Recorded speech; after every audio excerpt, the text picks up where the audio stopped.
वलक़द फ़तन्नल्लज़ीन मिन क़ब्लिहिम फ़लयअलमन्नल्लाहुल्लज़ीन सदक़ू वलयअलमन्नल काज़िबीन।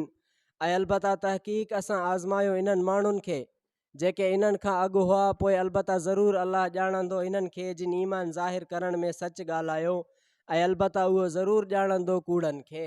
हिकिड़नि माण्हुनि ईमान आंदो, बज़ाहिर ईमान जी दावा कई, उन्हनि निमाज़ न पढ़ियो, उन्हनि रोज़ा न रखिया, उन्हनि साहिब निसाब हूंदे हज जेको आहे साहिब निसाब हूंदे उन्हनि पंहिंजी जेको आहे ज़कात न ॾिनो, माल ऐं दौलत हूंदे उन्हनि हज न कयो, अल्लाह रब्बुल इज़्ज़त जे अहकामात ते अमल न कया।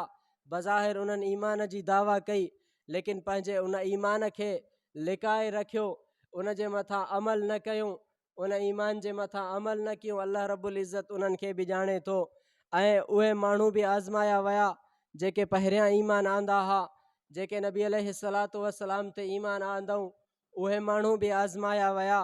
अल्लाह रब्बुल इज़्ज़त उन्हनि माण्हुनि खे बि ॼाणे थो जेके ईमान जे हालत में जेको आहे पंहिंजे ईमान जे मथां मुकमिल यकीनी तौर ते अमल करनि था, ऐं उन्हनि खे बि अल्लाह रब्बुल इज़्ज़त ॼाणे थो जेके बज़ाहिर ईमान जी दावा करनि था, लेकिन इस्लाम दीन ऐं शरीयत खां उहे परे आहिनि, पंहिंजी ज़िंदगी दुनिया जे मामलात जे अंदरि गुज़ारनि था, इस्लाम उन्हनि वटि न आहे।